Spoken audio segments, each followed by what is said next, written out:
La despidieron porque el bus se atrasó 10 minutos. No pidieron explicaciones. No quisieron escuchar. Cuando el millonario supo lo que había pasado, tomó el teléfono. Pero lo que hizo con esa llamada no fue lo que nadie imaginaba. El camión avanzaba despacio por la avenida, atrapado en ese tráfico espeso de media mañana que en la Ciudad de México nunca termina de aflojar, y Fernanda iba sentada junto a la ventana con la caja de cartón apoyada en el regazo, las manos abiertas sobre la tapa como quien sostiene algo que todavía tiene tibieza. Adentro no había gran cosa, una plantita de sábila que había llevado la primera semana para que el escritorio no se viera tan frío, una taza, 2 libretas, un cargador, el suéter que dejaba en el respaldo de la silla por si el aire acondicionado apretaba. Y sin embargo la caja pesaba de una manera que no tenía que ver con los objetos, sino con lo que significaba llevarlos de vuelta a casa a las 11 de la mañana de un martes. No lloraba. Eso era lo primero que se decía a sí misma, casi como una orden. No vas a llorar aquí, no le vas a dar ese gusto a nadie, no delante de gente que ni te conoce. Había aguantado sin quebrarse en la recepción, con Ricardo señalándola con el dedo delante de medio piso. Había aguantado el trayecto por el vestíbulo de mármol, con las miradas pegándose a su espalda. Había firmado el papel que le pusieron enfrente con la mano firme, aunque por dentro algo se le hubiera aflojado. No iba a deshacerse ahora en un camión repleto solo porque nadie la estaba viendo. Al contrario, precisamente porque nadie la veía tenía que aguantar más, porque si empezaba aquí, ya no sabría dónde parar. Lo que le daba vueltas en la cabeza no era la injusticia, esa la tenía clarísima, sino su madre, doña Amparo. ¿Cómo se lo iba a contar? No porque fuera a regañarla, que no lo haría, sino por lo contrario, porque su madre iba a mirarla con esos ojos que ya habían visto demasiado, iba a apretar los labios un segundo y a decir, ¡ay, mija!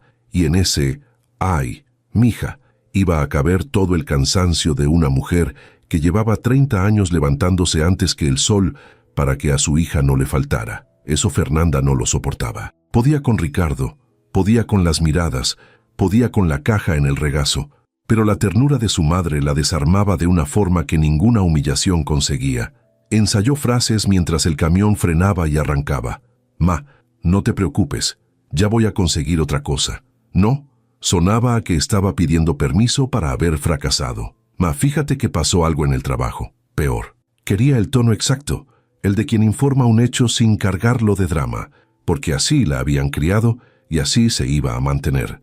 La espalda recta, la voz sin temblor, los ojos secos. No le debía explicaciones a la vida por haber hecho todo bien y aún así haber salido perdiendo, porque eso era lo que más le raspaba por dentro, que ella había hecho todo bien. Se había levantado a las 5:20, como cada día desde que la contrataron. Había tomado el primero de sus 2 transportes, con el pelo todavía húmedo, porque prefería dormir 10 minutos más que secárselo. Había repasado en el trayecto los nombres que aún se le confundían, los procedimientos que apenas empezaba a memorizar, cuál gerente odiaba que lo pasaran directo y cuál se molestaba si lo hacían esperar. Llevaba apenas unas semanas, seguía en periodo de prueba y se había propuesto ser impecable justamente porque sabía lo que estaba en juego. No era una muchacha descuidada, era una mujer de 29 años que sabía que ese empleo era el primer escalón firme que pisaba en mucho tiempo y no lo iba a desperdiciar. Y sin embargo, el camión se había descompuesto. Así, sin más. A media avenida, el motor había hecho un ruido seco, definitivo, y el chofer había orillado como pudo y les había dicho a todos que se bajaran, que ese ya no caminaba. Ella se había bajado con el resto de la gente bajo un sol que empezaba a calentar.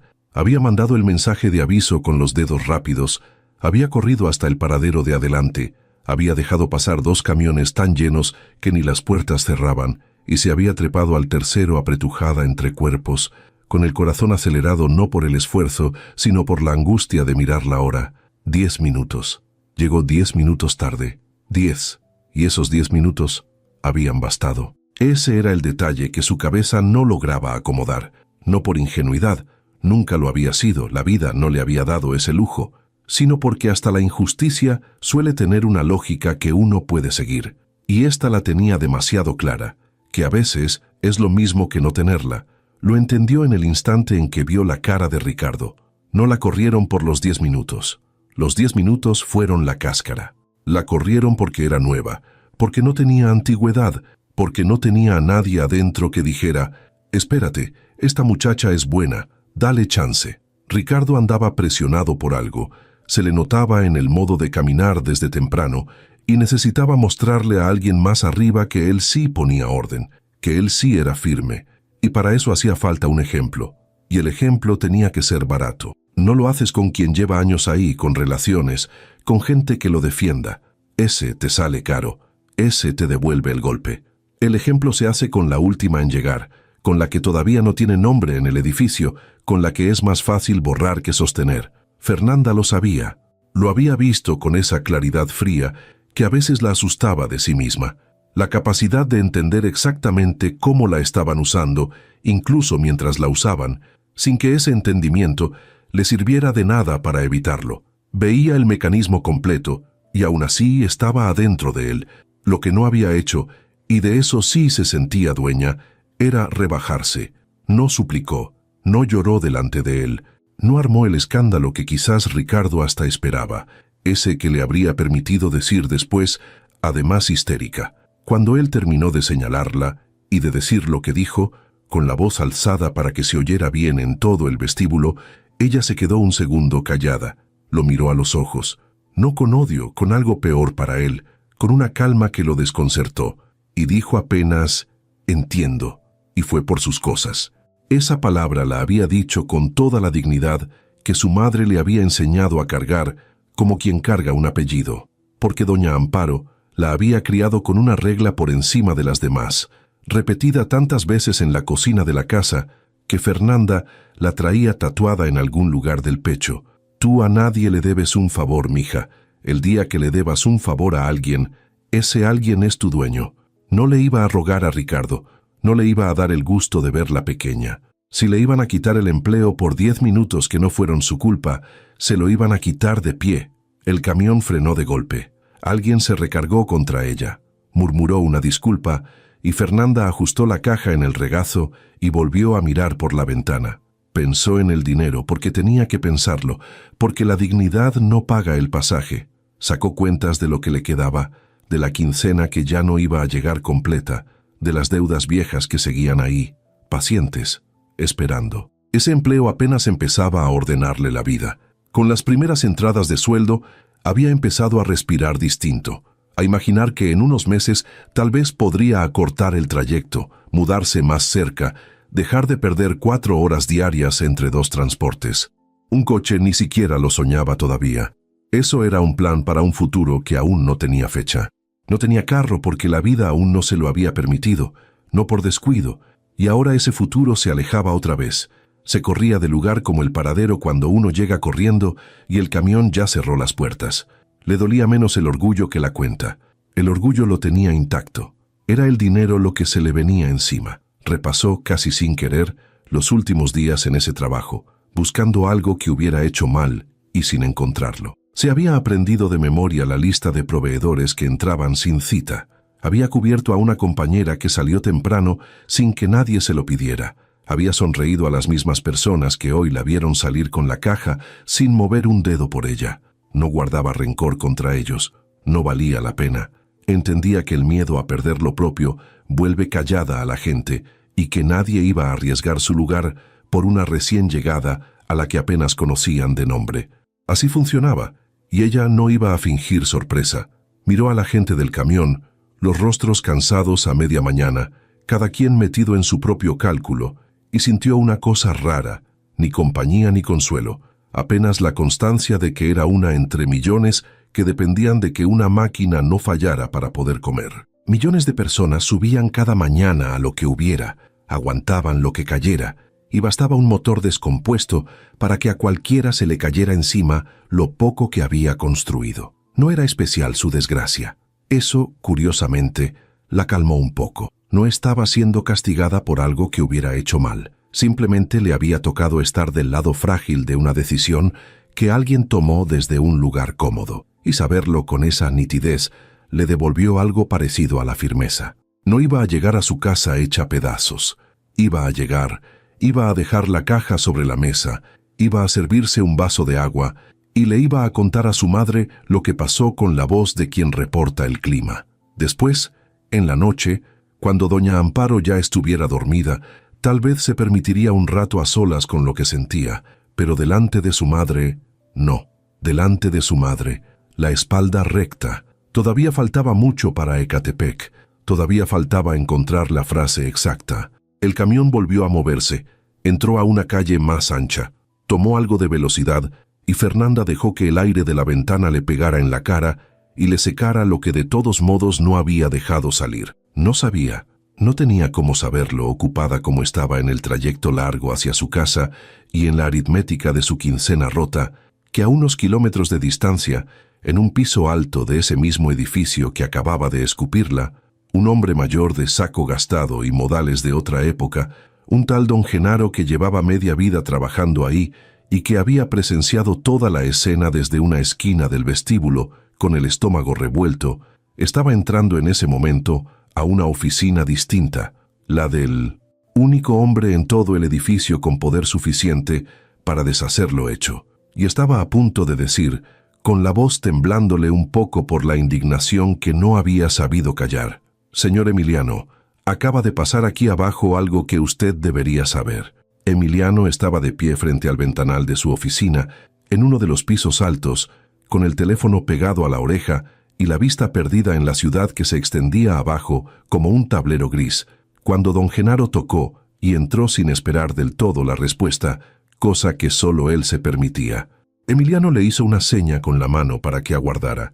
Terminó la llamada con 2 frases secas sobre un asunto que ya ni recordaría en la tarde, y se volvió hacia el viejo con esa cortesía distante que reservaba para casi todo el mundo. Don Genaro llevaba más de 20 años en el edificio, desde antes de que Emiliano comprara los pisos que ahora ocupaba su grupo, y era de las poquísimas personas a las que Emiliano trataba sin el filtro del cálculo.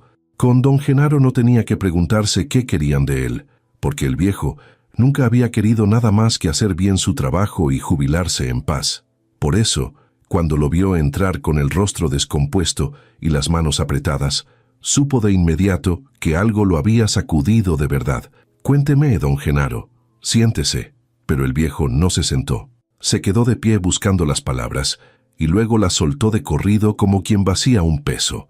Que ahí abajo, en la recepción, el gerente Ricardo acababa de correr a la muchacha nueva, delante de todos, por 10 minutos de retraso, que la muchacha había avisado que su camión se descompuso, que había llegado corriendo, que no había hecho nada malo, que él, don Genaro, lo había visto todo desde la esquina del vestíbulo y que se había quedado con la sangre revuelta, porque aquello no había sido disciplina, había sido crueldad, ganas de humillar a alguien que no podía defenderse.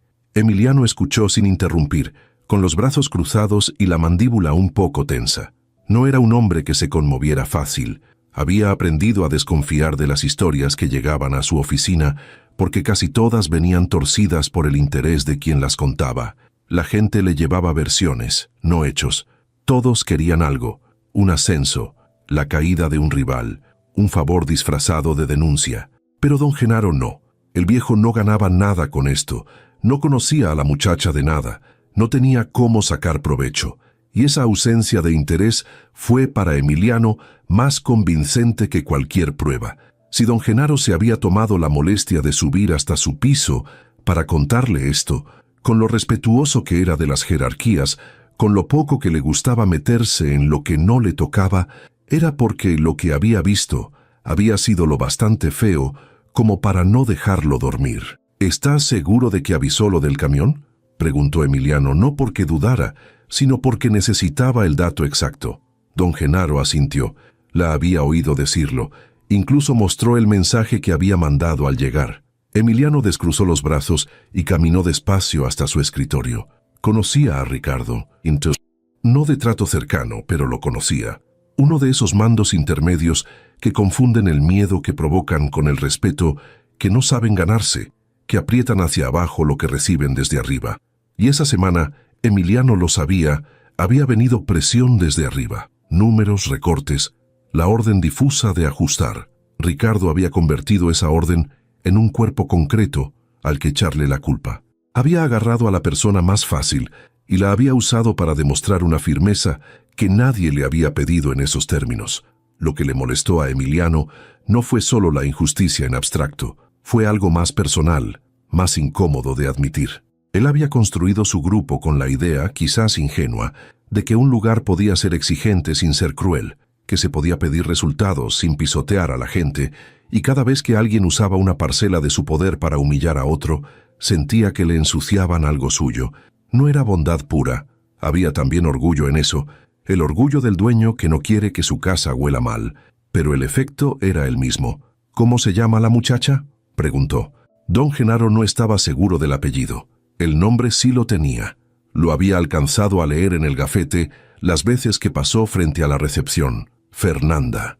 Emiliano se quedó un momento callado, dando golpecitos con el índice sobre la superficie del escritorio, calculando. La solución obvia era simple y estaba a un botón de distancia. Llamar a recursos humanos, ordenar que revirtieran el despido, que la reincorporaran, tal vez con una disculpa formal, y santo remedio. Poder tenía de sobra para eso.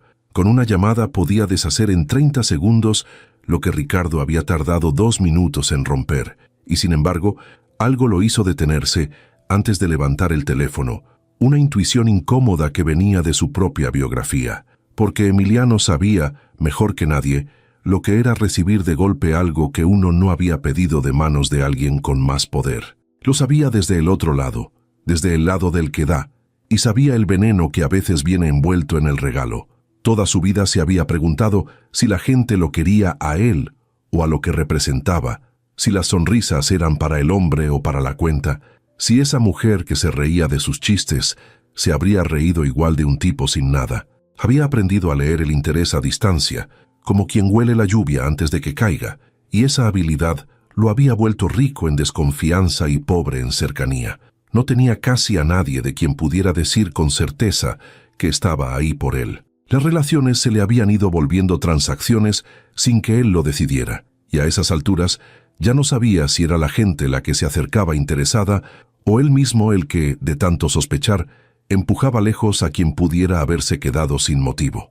Vivía bien, viajaba, no le faltaba nada de lo que se compra, y sin embargo llegaba a su departamento cada noche a un silencio que ninguna de sus posesiones sabía llenar. Y por eso entendía, aunque no conociera de nada a esa tal Fernanda, que arreglarle el problema con una llamada anónima y distante podía ser también una forma de humillación, más suave pero humillación al fin, la de convertirla en un caso, en un favor concedido desde arriba, en alguien que le debería algo a un desconocido poderoso por el resto de su empleo.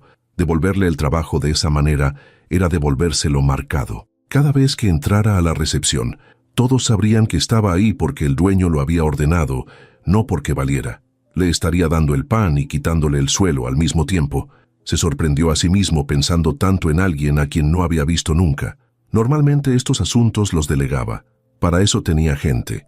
Pero había algo en el relato de don Genaro. La caja, los 10 minutos, el camión descompuesto, la muchacha saliendo con la espalda recta sin armar escándalo, que se le había clavado de un modo que no lograba explicarse del todo. Quizás fue el detalle de que no hubiera suplicado. Don Genaro lo había mencionado casi de pasada, con admiración. Y lo peor, señor, es que ella ni rogó. Nomás dijo entiendo y se fue por sus cosas, dignísima. Como si la que perdía fuera la empresa y no ella. Esa frase se le quedó dando vueltas a Emiliano. Como si la que perdía fuera la empresa y no ella. En un mundo donde casi todos, en el lugar de ella, habrían llorado, gritado, amenazado con demandar o suplicado por una segunda oportunidad, esa mujer había elegido irse entera. Y esa clase de dignidad no se compra ni se finge, o la traes de casa o no la traes. A Emiliano, que se pasaba la vida rodeado de gente dispuesta a doblarse por mucho menos, esa espalda recta de una desconocida le resultó, sin que supiera bien por qué, casi hermosa. «Don Genaro», dijo por fin, «le agradezco que haya subido. Hizo bien, yo me encargo». El viejo asintió aliviado de haber soltado el peso en las manos correctas y se fue con la conciencia más ligera. Emiliano se quedó solo frente al ventanal. Podía llamar a Ricardo y ponerlo en su lugar, cosa que pensaba hacer de todos modos, aunque no de inmediato. Podía llamar a recursos humanos, pero mientras miraba la ciudad, esa ciudad enorme en la que en ese preciso momento una mujer volvía a su casa en camión con una caja en el regazo. Entendió que la manera fácil no era la correcta, no quería resolverlo por encima de ella, como se resuelve un trámite. Quería, y la palabra lo incomodó apenas la pensó, entenderlo bien antes de mover una sola pieza, saber quién era, ofrecerle algo que ella pudiera aceptar sin sentirse comprada, sin deberle un favor a nadie, aunque todavía no supiera que esa última frase, la del favor, era precisamente la que gobernaba la vida de Fernanda. Aún no lo sabía, pero al buscar la forma de no ofenderla estaba, sin proponérselo, respetando por adelantado la única regla que ella no negociaba. Pensó mientras esperaba a que le trajeran el expediente en el propio Ricardo y en lo mucho que se parecía a otros hombres que había conocido en el camino hacia arriba. Ricardo no era un monstruo, era algo más común y más triste. Un hombre asustado.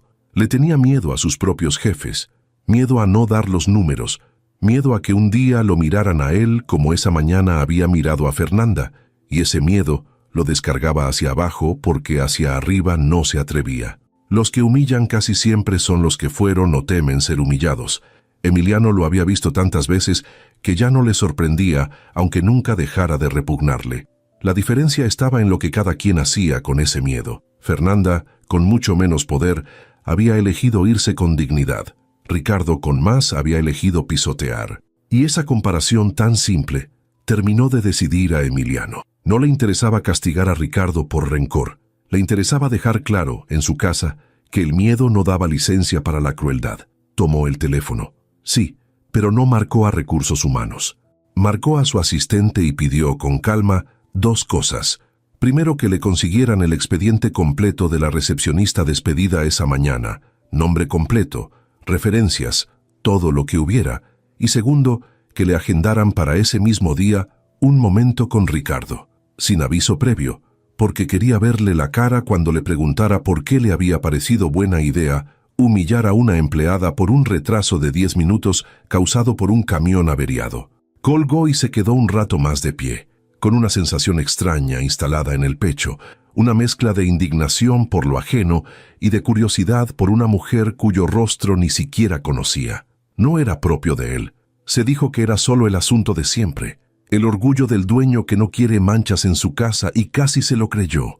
Afuera, la tarde empezaba a inclinar la luz sobre los edificios, y en algún punto de esa misma ciudad, Fernanda bajaba por fin del segundo camión, con la caja bajo el brazo, ensayando todavía la frase para su madre, sin la menor idea de que un hombre que no había visto nunca acababa de decidir que su historia no iba a terminar con ella saliendo por esa puerta. La casa de doña Amparo estaba al final de una calle empinada de Ecatepec, de esas que en época de lluvias se vuelven un río y en época de secas levantan polvo, y cuando Fernanda empujó la reja, alcanzó a oler el guisado antes de ver a su madre, porque su madre cocinaba siempre a esa hora aunque nadie tuviera hambre, como si mantener la olla al fuego fuera su manera de sostener el mundo. Doña Amparo salió a la puerta secándose las manos en el delantal, la vio con la caja bajo el brazo a media mañana de un martes y no preguntó nada. Solo se hizo a un lado para dejarla pasar. Esa fue la primera generosidad del día, no preguntar. Fernanda entró, dejó la caja sobre la mesa de la cocina, sacó la plantita de sábila y la puso en la ventana como si acomodarla ahí fuera lo más urgente del universo, y recién entonces, de espaldas a su madre, con la voz que había ensayado todo el camino, dijo lo que tenía que decir, que la habían corrido, que fue por 10 minutos, que el camión se descompuso, que no había hecho nada mal. Lo dijo como quien reporta el clima, tal como se había prometido. Y aguantó bien hasta que su madre, en lugar de la mija que ella tanto temía, se acercó por detrás, le puso una mano en el hombro y dijo apenas con una calma de piedra vieja: «Ya comerás algo y mañana vemos». Fue esa frase, y no la humillación de la mañana, la que estuvo a punto de quebrarla. Pero no se quebró, se dio la vuelta, abrazó a su madre un segundo más largo de lo habitual y fue a lavarse la cara. Comieron en silencio, un silencio que no era incómodo sino cargado de entendimiento, porque entre esas dos mujeres las cosas importantes muchas veces se decían callando. En algún momento doña Amparo dejó la cuchara, miró a su hija a los ojos y le dijo una sola cosa antes de volver a su plato: que no confundiera perder un trabajo con perder su valor, que el trabajo se lo habían quitado unos señores con miedo, pero que lo que ella era no se lo podían quitar porque no se los había dado. Fernanda asintió, porque esa idea la conocía de memoria. La había mamado desde niña, y sin embargo cada vez que su madre la decía en voz alta, le devolvía algo del piso que la mañana le había movido. Doña Amparo había criado sola a Fernanda desde que el padre se fue, cuando la niña era apenas eso, una niña, y de esa dureza había sacado a pulso una filosofía entera que le había ido pasando a la hija a lo largo de los años, no en discursos, sino en gestos.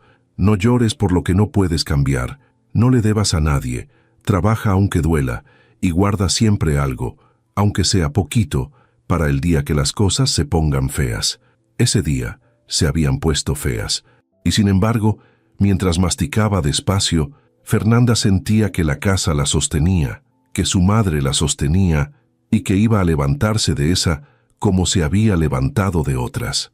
Ya había estado sin trabajo antes, ya había tocado puertas, mandado hojas, aguantado entrevistas donde la miraban de arriba abajo. Sabía hacerlo.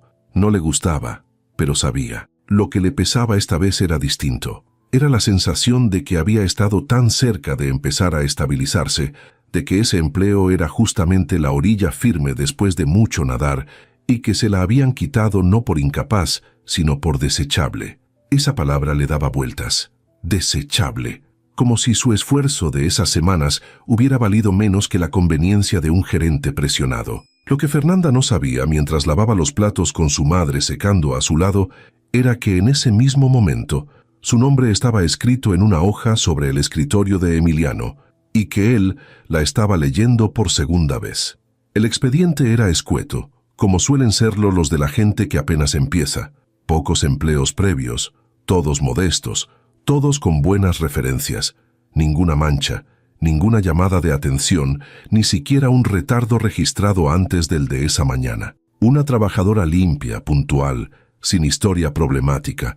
Lo que a otro le habría parecido un expediente sin relieve, a Emiliano le confirmó lo que ya sospechaba, que no había motivo real detrás del despido, solo la elección fría de un blanco fácil. Y entonces hizo algo que no acostumbraba. Pidió que le mostraran si existían las cámaras de la entrada de esa mañana, no para vigilar, sino porque quería ver con sus propios ojos lo que don Genaro le había contado. Y lo vio. Vio en la pantalla sin sonido la escena completa, a Ricardo gesticulando, señalando con el dedo, la boca moviéndose en lo que claramente eran reclamos alzados. Vio a la gente alrededor bajando la mirada, incómoda, sin intervenir, y la vio a ella, a Fernanda, de pie escuchando sin encogerse. Hubo un momento, Emiliano lo repitió 2 veces, en que ella levantó la barbilla apenas, dijo algo corto, y fue por sus cosas con una serenidad que en esas imágenes mudas resultaba casi imponente. No parecía una empleada despedida, parecía alguien que decidía irse. Emiliano detuvo el video en ese cuadro, en el rostro de ella, y se quedó mirándolo más tiempo del necesario. No era belleza lo que lo detuvo, o no solo eso, era la ausencia total de súplica en una situación hecha para arrancarla. Había visto a hombres poderosos derrumbarse por mucho menos. Había visto a gente con todo asegurado temblar ante la sombra de una pérdida, y aquí estaba una mujer que no tenía nada asegurado, a la que acababan de quitarle su sustento delante de todos, sosteniéndose de pie como si la dignidad fuera lo único que nadie podía embargarle. Cerró la laptop despacio. Esa misma tarde, tal como había pedido, Ricardo subió a su oficina sin saber para qué lo llamaban, y Emiliano lo recibió de pie, sin ofrecerle asiento, cosa que Ricardo notó de inmediato porque era exactamente el tipo de detalle con que él mismo marcaba territorio ante sus subordinados. Emiliano no gritó, nunca gritaba. Había aprendido que el poder de verdad no necesita levantar la voz, que quien grita es porque teme no ser obedecido. Le preguntó con una tranquilidad que puso a Ricardo más nervioso que cualquier reclamo, que le explicara qué había pasado en la recepción esa mañana. Ricardo empezó a armar su versión, la de la disciplina, la del ejemplo necesario, la de que si dejaba pasar un retardo pronto todos llegarían tarde, y mientras hablaba se daba cuenta de que cada palabra sonaba más hueca frente a la mirada quieta de Emiliano. En algún punto, Emiliano lo dejó terminar y luego dijo sin subir el tono que él sabía que el camión de la muchacha se había descompuesto, que ella había avisado, que era su primer retardo, y que despedir a alguien delante de todo el vestíbulo por 10 minutos justificados no era disciplina, era espectáculo, y que en su empresa el que necesitaba humillar a otro para sentirse fuerte le sobraba justamente esa fuerza que creía tener. Ricardo intentó defenderse una vez más. Mencionó la presión de los números, las órdenes de ajustar, y ahí Emiliano hizo algo que lo desarmó por completo. Le dio la razón en la presión. Le dijo que sí, que la presión existía, que él mismo la había transmitido, pero que la prueba de un buen mando no era a quien sacrificaba cuando lo apretaban, sino a quien protegía, y que Ricardo, puesto a prueba, había elegido sacrificar a la persona con menos defensa. Eso le dijo. Le decía todo lo que necesitaba saber sobre él. Ricardo salió de esa oficina blanco, sin el despido encima todavía. Emiliano no era impulsivo. Esas decisiones las tomaba con frío, pero con la certeza de que su lugar se había vuelto de pronto muy delgado bajo sus pies, y Emiliano, otra vez solo, se quedó con el asunto que de verdad le importaba, el que no lograba resolver con una simple orden: ¿qué hacer con Fernanda? Devolverle el puesto por decreto seguía pareciéndole una manera de humillarla, más suave pero humillación al fin. Ofrecerle dinero como disculpa era peor. Era exactamente el gesto de un hombre acostumbrado a arreglarlo todo comprándolo, y algo le decía que con esa mujer ese camino no solo fracasaría, sino que la ofendería hasta lo más hondo. Necesitaba otra cosa, necesitaba conocerla. Necesitaba, se dijo con cierta incomodidad, verla en persona, hablar con ella, entender qué clase de mujer se iba de un lugar con la barbilla en alto sin rogar, y ofrecerle algo que ella pudiera tomar por decisión propia y no por lástima ajena. Se descubrió otra vez pensando en una desconocida, con una intensidad que no le correspondía al problema. Se dijo que era el sentido de justicia, y a medias se lo creyó. Pero por dentro, en un lugar al que rara vez dejaba entrar a nadie, sabía que había algo más, que en esa mujer de la pantalla, en esa espalda recta, había reconocido algo que a él le faltaba y que el dinero nunca le había podido comprar, una entereza que no dependía de tener, sino de ser. Mientras tanto, en la casa de Ecatepec, la tarde caía y Fernanda ya había hecho lo primero que hacía siempre ante un golpe: ponerse a resolver. Había sacado su vieja hoja de vida, la había actualizado en la computadora prestada de una vecina, había hecho una lista mental de a dónde tocar puertas al día siguiente. No pensaba quedarse llorando. Su madre la miraba desde la cocina con una mezcla de orgullo y de pena, ese orgullo particular de las madres que ven a sus hijas fuertes y quisieran al mismo tiempo que no hubieran tenido que aprender a hacerlo. «Vas a estar bien», le dijo doña Amparo, no como consuelo sino como sentencia, y Fernanda le sonrió sin ganas, pero de verdad. Lo que ninguna de las dos imaginaba era que al día siguiente, cuando Fernanda ya estuviera preparándose para salir a repartir hojas por otros edificios, sonaría el teléfono con un número desconocido, y que del otro lado, una voz educada, que decía llamar de parte de la dirección del grupo empresarial, le pediría, sin dar demasiadas explicaciones, que si podía presentarse al día siguiente porque el señor Emiliano deseaba hablar con ella personalmente. Y Fernanda, que a nadie le debía un favor y que había aprendido a desconfiar de las cosas que llegan demasiado fáciles, se quedaría un momento con el teléfono en la mano, sin saber si aquello era una segunda oportunidad o una nueva forma, más elegante, de disponer de ella. Porque una cosa había aprendido en la vida: cuando alguien con mucho poder de pronto se fija en alguien sin ninguno, casi nunca es gratis, y ella prefería 1000 veces tocar puertas por su cuenta que entrar por una que le abrían por lástima. No iría corriendo, agradecida, a postrarse ante el gran señor que se dignaba a recibirla. Iría, si decidía ir, con la misma espalda recta con que había salido, y escucharía. Y solo entonces decidiría si aquello valía o no valía la pena. Fernanda llegó al edificio a la hora exacta, ni un minuto antes ni uno después, porque llegar demasiado temprano le pareció ansioso y llegar tarde, después de lo que había pasado, una ironía que no estaba dispuesta a permitirse. Se había vestido con lo mejor que tenía, sin que fuera lo más caro. Un conjunto sobrio que planchó ella misma esa mañana, y había cruzado de nuevo el vestíbulo de mármol por el que 2 días antes había salido con una caja bajo el brazo, sintiendo cómo algunos de los mismos rostros que la vieron irse ahora la veían volver sin entender bien qué hacía ahí. No bajó la mirada. Caminó derecho hasta la recepción, su antigua recepción, dio su nombre, dijo que la esperaban y esperó de pie, con las manos quietas, sin fingir una tranquilidad que no sentía del todo, pero también sin dejar que los nervios se le notaran. La subieron en un elevador silencioso hasta uno de los pisos altos. La hicieron pasar por un pasillo alfombrado donde el ruido de la ciudad ya no llegaba, y la dejaron frente a una puerta que una asistente abrió para ella, anunciándola con un gesto. Y ahí, de pie junto al ventanal por el que se veía media Ciudad de México, estaba Emiliano. Lo primero que Fernanda pensó, y le molestó pensarlo, fue que no era como se lo había imaginado. Se había armado en la cabeza la figura de un hombre mayor, distante, de esos que reciben sin levantar la vista de sus papeles.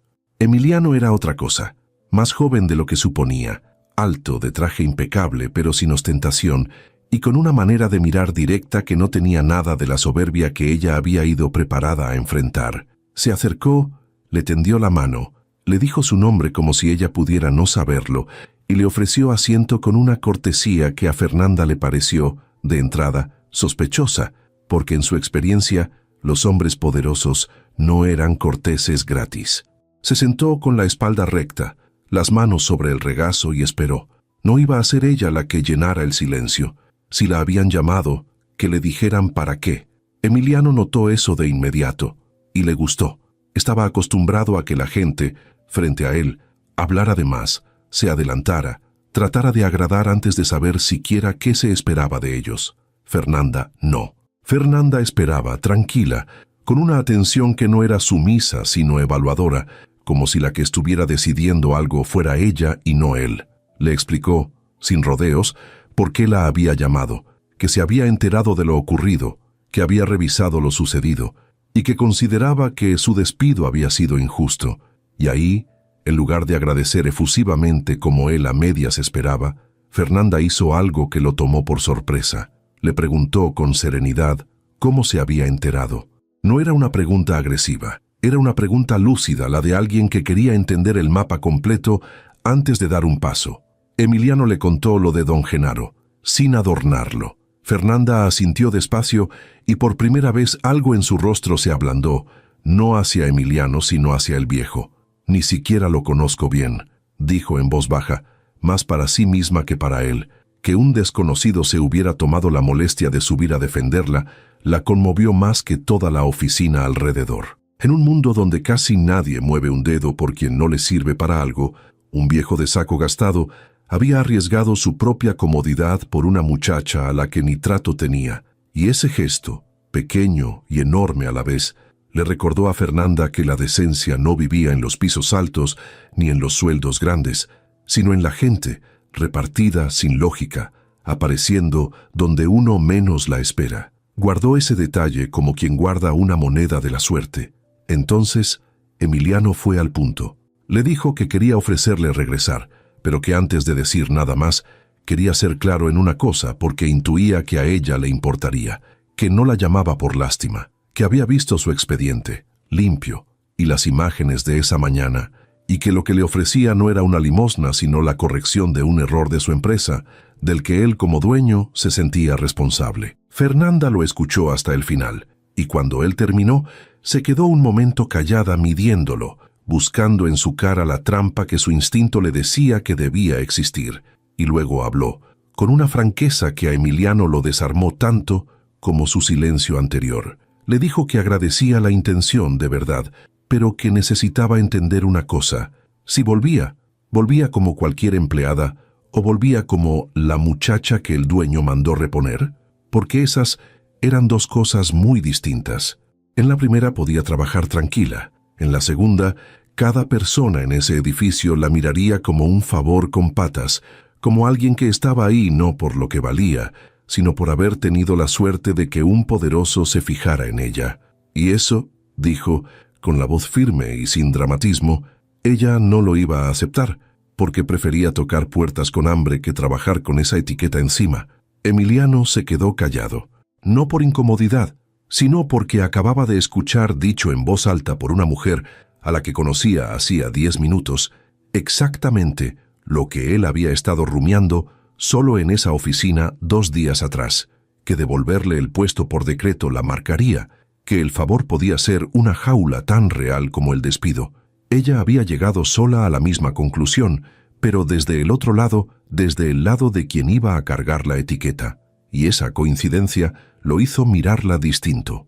Le dijo con honestidad que había pensado lo mismo, que precisamente por eso no había ordenado sin más su reincorporación, y que si ella lo permitía, prefería resolverlo de una manera en que nadie tuviera por qué saber que él había intervenido, que Ricardo, de cualquier modo, ya no iba a estar en posición de volver a hacerle daño a nadie, que ella podía reincorporarse por la vía normal, con recursos humanos corrigiendo el error como lo que fue, un error administrativo, sin que su nombre y el de él quedaran atados delante de nadie. Fernanda lo miró largamente. Buscaba la mentira. No la encontró. Y esa ausencia de mentira la desconcertó más que cualquier engaño, porque no encajaba con el molde que ella tenía para los hombres como él. Hubo entonces un silencio distinto, más largo, en el que ninguno de los dos apartó la mirada. Y en ese silencio pasó algo que ninguno estaba buscando. Emiliano, que llevaba años leyendo intenciones ajenas para protegerse, se encontró frente a una persona cuya intención no tenía que descifrar, porque ella la ponía sobre la mesa sin adornos.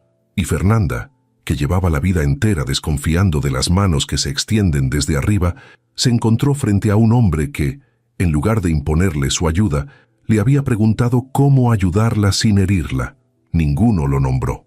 Ninguno se permitió pensarlo con claridad, pero algo se movió apenas, como se mueve el aire antes de que cambie el clima. Fernanda desvió la vista primero hacia el ventanal, hacia la ciudad enorme allá abajo, y dijo que lo iba a pensar. No dijo que sí de inmediato, y eso otra vez le gustó a Emiliano, más que si hubiera aceptado agradecida.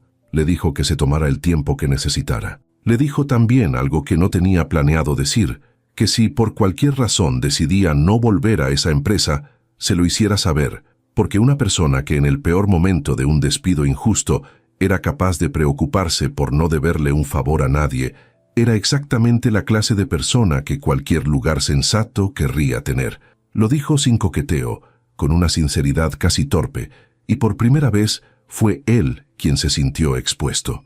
Fernanda se levantó, le tendió la mano, se la estrechó con firmeza, y antes de irse le pidió un favor, uno solo, el único que estaba dispuesta a pedir, que le agradeciera de su parte a don Genaro, y que si algún día se cruzaban en el vestíbulo, la dejaran saludarlo.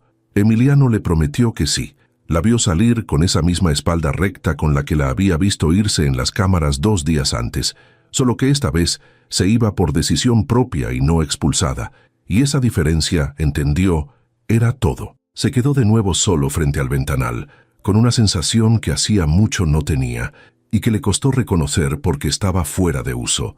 No había en él el alivio del deber cumplido, ni la satisfacción del poderoso que arregla una injusticia y se siente bueno por un rato. Había más bien unas ganas casi molestas de que esa mujer volviera a cruzar esa puerta, y no como empleada. Se dijo que era absurdo, que no la conocía, que venían de mundos que no se tocan, que ella misma le había dejado clarísimo que no aceptaba favores ni etiquetas ni nada que oliera a que la estaban comprando. Y precisamente por eso, porque era la primera persona en años que no quería nada de él, se le había vuelto imposible dejar de pensarla. Fernanda, mientras tanto, bajaba en el elevador silencioso, con el corazón latiéndole distinto, y se enojaba consigo misma por ello. Había ido preparada para defenderse de un hombre soberbio, y se había encontrado con otra cosa, y esa otra cosa la incomodaba mucho más que la soberbia, porque contra la soberbia sabía pelear, y contra esto, no. No se dejó engañar, sin embargo. Se recordó con la disciplina de siempre todo lo que lo separaba. Él era el dueño de pisos enteros y ella tomaba 2 camiones para llegar a trabajar.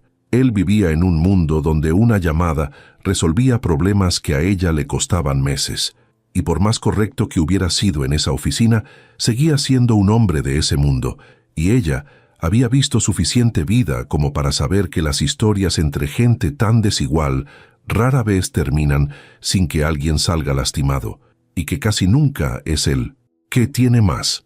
Salió del edificio a la calle ruidosa, se paró un momento en la banqueta a respirar el aire de la tarde, y pensó que iba a volver al trabajo. Sí, porque necesitaba el sueldo y porque él le había ofrecido una salida limpia que respetaba su dignidad.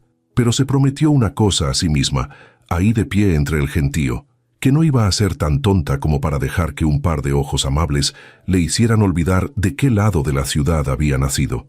Lo que no sabía, mientras se perdía entre la multitud rumbo al paradero, era que arriba en el piso alto, un hombre acostumbrado a que todo se comprara, acababa de encontrarse con lo único que no tenía precio, y que ya no iba a poder olvidarlo tan fácil como ella se lo estaba prometiendo. Fernanda volvió al trabajo por la vía normal, tal como habían quedado, y en efecto nadie supo que el dueño había movido un dedo por ella. Recursos Humanos la reintegró como quien corrige un dato mal capturado, con una disculpa seca y ningún aspaviento, y Ricardo para entonces ya había sido trasladado a otra área, con una degradación silenciosa que en el edificio se comentó en voz baja sin que nadie supiera del todo la razón. Así que Fernanda regresó a su recepción, a sus 2 camiones, a sus madrugadas de pelo húmedo, y por fuera todo volvió a ser como antes de aquel martes.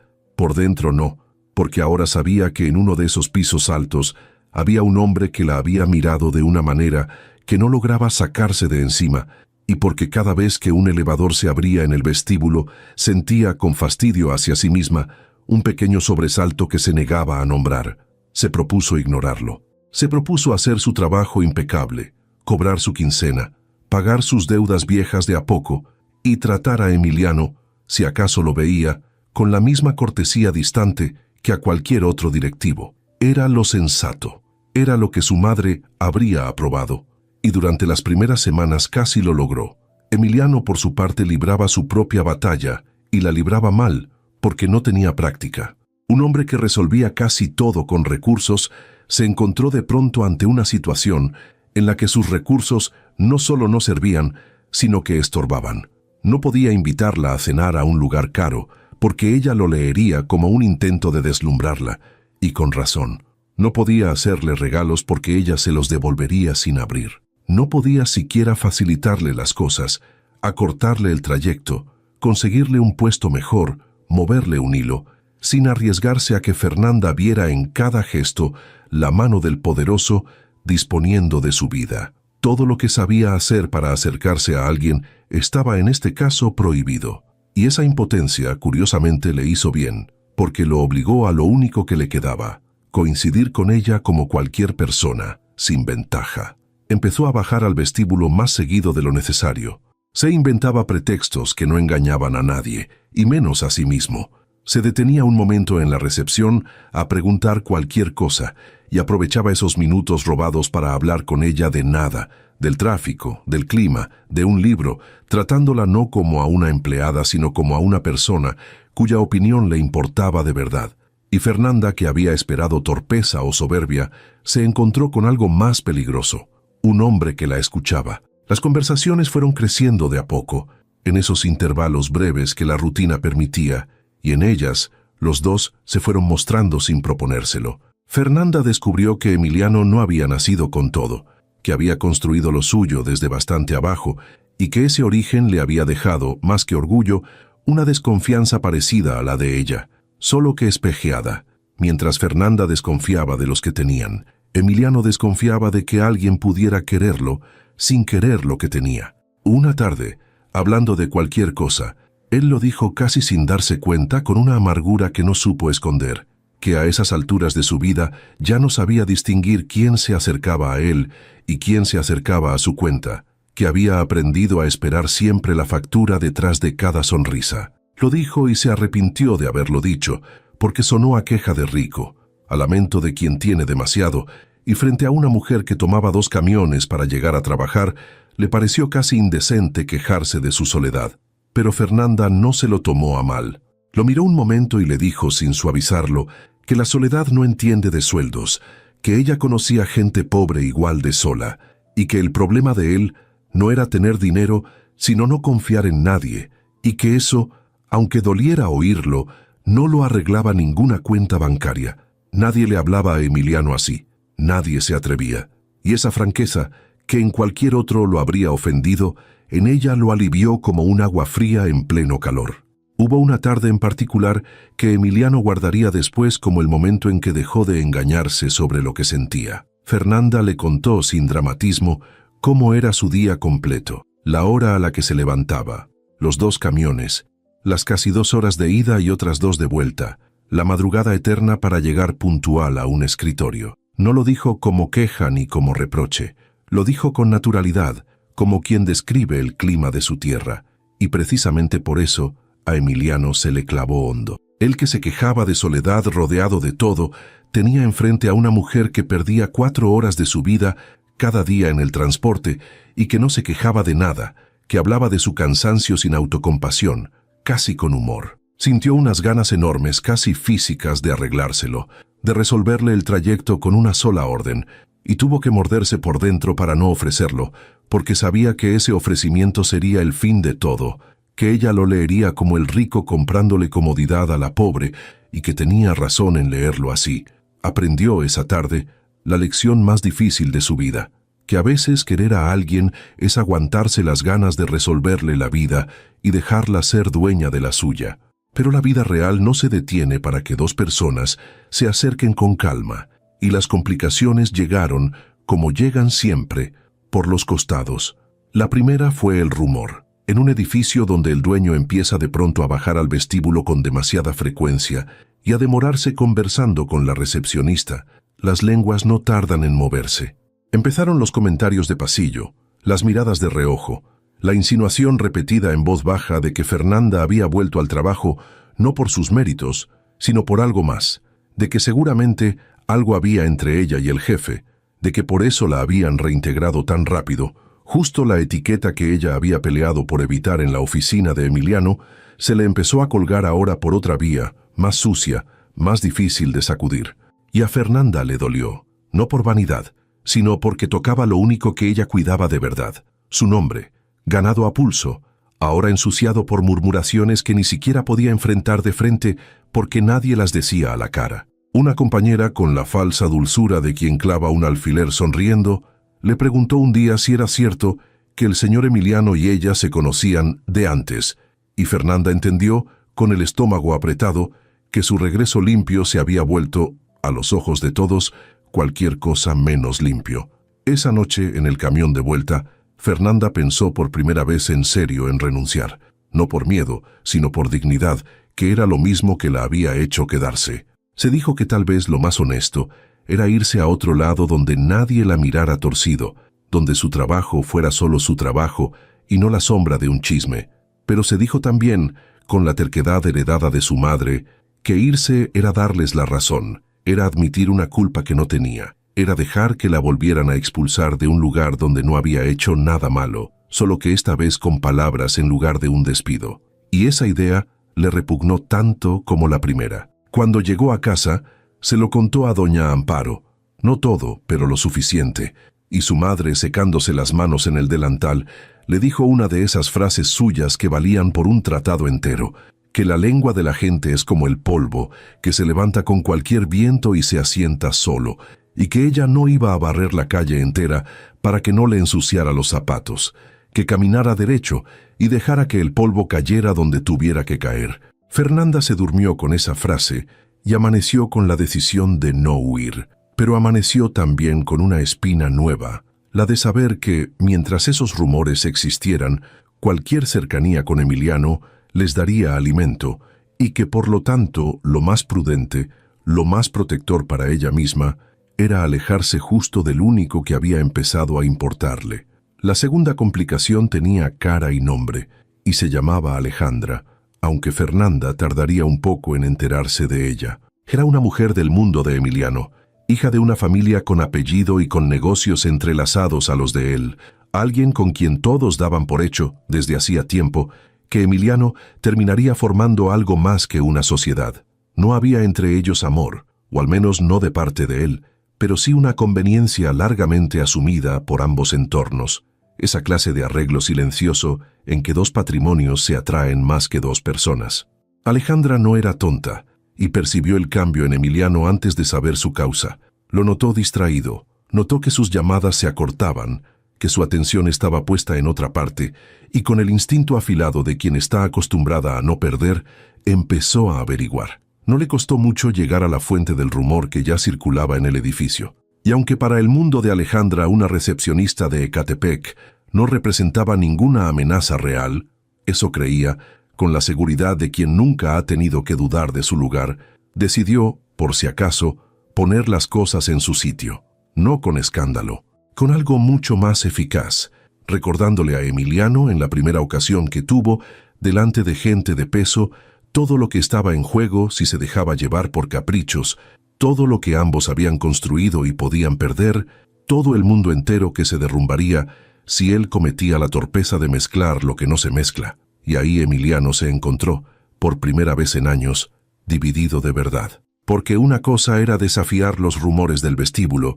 que le importaban poco, y otra muy distinta era mirar de frente el peso completo de su mundo, los negocios entrelazados, las expectativas, el lugar que le habían asignado desde siempre, y preguntarse si estaba dispuesto a ponerlo en riesgo por una mujer que ni siquiera le había dado señales claras de corresponderle, que lo trataba con cortesía, pero se cuidaba de él, como quien se cuida del filo de un cuchillo.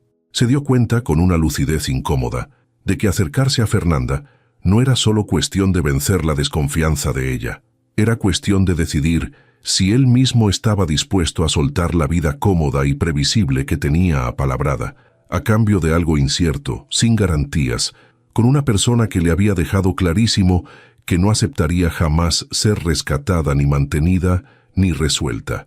Por un lado, estaba todo lo conocido. Por el otro, una mujer que tomaba 2 camiones y que era lo único verdadero que le había pasado en años. Y esa noche, solo en su departamento silencioso, con la ciudad encendida allá abajo, Emiliano entendió que tarde o temprano iba a tener que elegir y que cualquiera de las 2 elecciones iba a costarle algo que no podría recuperar. La decisión de Emiliano no llegó en la soledad de su departamento, como él había imaginado que llegaría, sino de golpe, en el peor y mejor momento posible, y fue Alejandra, sin quererlo, quien la precipitó. Ocurrió una tarde en el vestíbulo, cosa rara, porque Alejandra casi nunca pisaba las plantas bajas del edificio. Había ido a buscar a Emiliano por un asunto de negocios y al no encontrarlo de inmediato, se cruzó con Fernanda en la recepción. No hubo gritos. Alejandra era demasiado educada para eso. Su crueldad tenía la temperatura de un cuchillo dejado en el congelador. Se acercó al mostrador, la miró de arriba a abajo con una sonrisa perfecta y le dijo en voz baja para que solo ella la oyera que le convenía dejar de soñar despierta, que hombres como Emiliano se entretienen a veces con lo distinto, pero siempre vuelven a lo suyo, y que una muchacha que tomaba 2 camiones para llegar a un mostrador no debería confundir la amabilidad de un señor aburrido con algo que jamás iba a tener un lugar en su mundo. Lo dijo y esperó ver a Fernanda encogerse. Pero Fernanda no se encogió. Levantó la vista del mostrador, la sostuvo con esa calma de piedra que había heredado de su madre y le contestó sin alzar la voz, con una serenidad que resultó más filosa que cualquier grito, que tenía razón en una cosa y se equivocaba en otra. Tenía razón en que ella tomaba 2 camiones y lo decía sin vergüenza, porque cada uno de esos camiones lo pagaba con su trabajo y no le debía a nadie el pasaje. Y se equivocaba en pensar que ella soñaba con entrar a un mundo que no le interesaba. Le dijo, mirándola a los ojos, que ella no quería el mundo de Emiliano, que no cambiaría la mesa de su madre por ninguna torre, y que si algo la había hecho tratar a Emiliano con cortesía, no era su dinero, que le daba exactamente igual, sino que había resultado ser, por debajo del traje, una persona decente, cosa que, y esto lo dijo con una suavidad que dolía más que un insulto, no siempre venía junta con el apellido. Alejandra abrió la boca para responder y no encontró qué decir porque no estaba acostumbrada a que la enfrentaran sin miedo, y el miedo era la única herramienta que sabía usar. Y en ese instante exacto, las puertas del elevador se abrieron y salió Emiliano, que alcanzó a oír las últimas palabras y se detuvo en seco, mirando la escena. Alejandra, pálida de rabia contenida, y Fernanda de pie tras el mostrador, entera, sin haber cedido 1 milímetro. Fue ahí, viéndola defender su dignidad sin pedir auxilio, sin buscarlo a él con la mirada para que la rescatara, cuando Emiliano dejó de dudar. No hubo cálculo. No pensó en los negocios entrelazados, ni en las expectativas, ni en el mundo que se le podía caer encima. Pensó solamente que llevaba años rodeado de gente como Alejandra, gente que medía a las personas por lo que tenían, y que por primera vez en su vida tenía enfrente a alguien que lo medía a él por lo que era, y que si dejaba ir eso por cobardía, no iba a merecer nada de lo que tanto se había esforzado en construir. Caminó hasta el mostrador, y ahí, delante de Alejandra, delante de las recepcionistas que fingían no mirar, delante del vestíbulo entero que 2 meses atrás había visto a Fernanda salir humillada con una caja bajo el brazo, hizo lo único que podía deshacer de raíz todos los rumores sin ensuciarla más. No la rescató, no habló por ella, no ejerció su poder sobre nadie. Simplemente le dijo a Alejandra, con una cortesía tan fría como la de ella pero mucho más firme, que lo que hubiera venido a tratar con él tendría que esperar, porque en ese momento lo único que le importaba estaba de aquel lado del mostrador. Y luego se volvió hacia Fernanda, y ya no le habló como el dueño a la empleada, sino como un hombre a una mujer, y le dijo, sin bajar la voz, sin esconderse, que llevaba 2 meses inventándose pretextos para bajar a verla, que estaba cansado de fingir que era casualidad, y que si ella le daba permiso, quería empezar a cortejarla en serio, de frente, sin favores ni ventajas, como cualquier hombre corteja a la mujer que le quita el sueño. El vestíbulo se quedó en un silencio de esos que se pueden tocar. Alejandra entendió con la lucidez del orgullo herido que ahí no tenía ya nada que hacer y se fue con la barbilla en alto y el mundo cambiado bajo los pies y no volvió a aparecer porque las personas como ella no pierden el tiempo peleando batallas que ya perdieron. Pero Fernanda no dijo que sí de inmediato. Claro que no. Habría sido traicionar todo lo que era. Lo miró largo, con el corazón golpeándole el pecho de una manera que llevaba semanas negando, y le hizo una sola pregunta, la única que importaba, la que resumía la regla entera con que su madre la había criado. Le preguntó si aquello que le ofrecía venía con la idea, aunque fuera escondida en el fondo, de resolverle la vida, de sacarla de sus camiones, y de Ecatepec, y de todo lo que era, para convertirla en otra cosa más cómoda de amar. Porque si era eso, le dijo, prefería que se ahorrara las palabras, que ella no estaba en venta ni en rescate, que no quería que la mejoraran, sino que la quisieran como era, con su madre, con su casa al final de la calle empinada, con su origen entero a cuestas. Y Emiliano, que 2 meses atrás habría intentado enamorarla, justamente resolviéndole todo, entendió por fin la lección completa que ella le había estado enseñando sin proponérselo. Le contestó que no venía a cambiarle nada, que si algún día ella quería un coche, se lo compraría con su propio sueldo y él la vería salir del concesionario orgulloso sin haber puesto un peso, que él no quería sacarla de su vida, quería que lo dejaran entrar en ella, aunque entrar significara tomar a veces esos 2 camiones a su lado. Y esa última frase, dicha por un hombre que tenía coche con chofer, fue la que quebró por fin la defensa que Fernanda había sostenido durante 2 meses. No lo abrazó ahí, delante de todos, porque no era mujer de espectáculos, y porque algunas cosas se guardan para donde no llegan los ojos ajenos. Pero le sonrió, por primera vez sin cautela, con una sonrisa que Emiliano no le había visto nunca, una que le desarmó la cara entera, y le dijo que sí, que la cortejara pero despacio y a su manera, y que la primera vez que intentara deslumbrarla con dinero, se acababa todo. Él se rió, aliviado como no se reía desde hacía años, y le prometió que jamás la deslumbraría con nada, que no fuera él mismo, que era, dijo, lo único que le daba miedo ofrecer, porque era lo único que no tenía precio ni respaldo. Y así, sin escándalo, sin que él la rescatara y sin que ella se rindiera, empezaron. Lo que vino después, lo fueron construyendo a su ritmo, sin atropellarse. Emiliano cortejó a Fernanda como se corteja de verdad, con paciencia, con tiempo, aprendiendo a estar en su mundo en lugar de arrastrarla al suyo. La primera vez que fue a Ecatepec, subió la calle empinada con sus zapatos caros, llenándose de polvo, y se sentó a la mesa de doña Amparo a comer un guisado que valía, le dijo con honestidad, más que cualquier cena a la que lo hubieran invitado en su vida.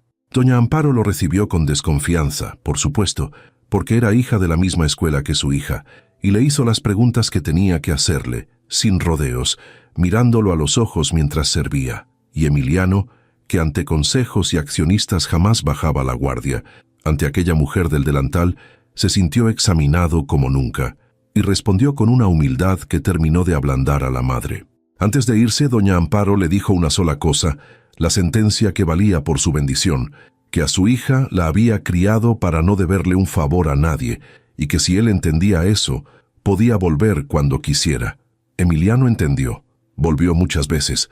Fernanda no dejó su trabajo, ni el edificio, ni sus 2 camiones, no de inmediato, porque irse habría sido admitir que su lugar dependía de él, y ella no iba a dejar de ganarse su pan por estar enamorada. Siguió llegando puntual, siguió siendo impecable, y poco a poco los rumores se apagaron solos, porque el polvo, como decía doña Amparo, se asienta cuando uno camina derecho, y no había nada más derecho que la manera en que aquellos dos se trataban a la vista de todos, sin esconderse pero sin exhibirse, con un respeto que a los murmuradores les quitó el aire. Don Genaro fue de los primeros en saberlo, y Fernanda se encargó, tal como había prometido aquel primer día, de agradecerle por lo que hizo.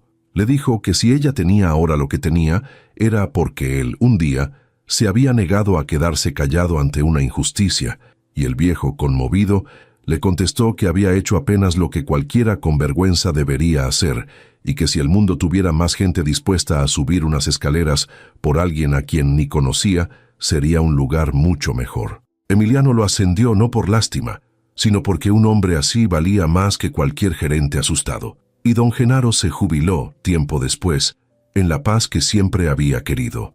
Pasó el tiempo suficiente para que lo que empezó como cautela se volviera confianza, y lo que empezó como atracción se volviera amor de ese que no necesita anunciarse porque se nota en las cosas pequeñas.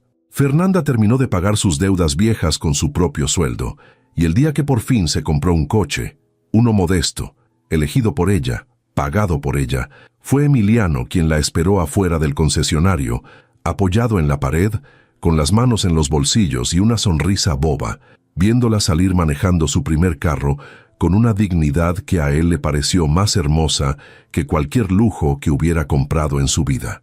Y cuando ella bajó la ventanilla y le preguntó, burlona, si el señor millonario quería un aventón, Emiliano subió al coche de segunda mano de la mujer que amaba. Se acomodó en el asiento del copiloto y le dijo que la llevara a donde quisiera, que él iba feliz de que por una vez en la vida no fuera su dinero el que manejaba, sino ella. Se casaron sin gran alarde, en una fiesta donde la mesa de doña Amparo y el mundo de Emiliano por fin se sentaron juntos, y donde don Genaro, de traje nuevo, lloró como un abuelo. Y Fernanda, que había entrado a aquel edificio no hacía tanto muerta de miedo de perder un empleo, y que había salido una vez de él con una caja bajo el brazo y la espalda recta, entendió al fin que aquel martes horrible no había sido el peor día de su vida, sino el primero de la mejor parte de ella, que a veces un camión se descompone justo para dejarnos parados exactamente donde la vida quería que estuviéramos, y que el amor verdadero no es el que nos rescata, sino el que se sienta a nuestro lado, sin prisa y sin favores, dispuesto a tomar los 2 camiones que hagan falta con tal de no soltarnos la mano.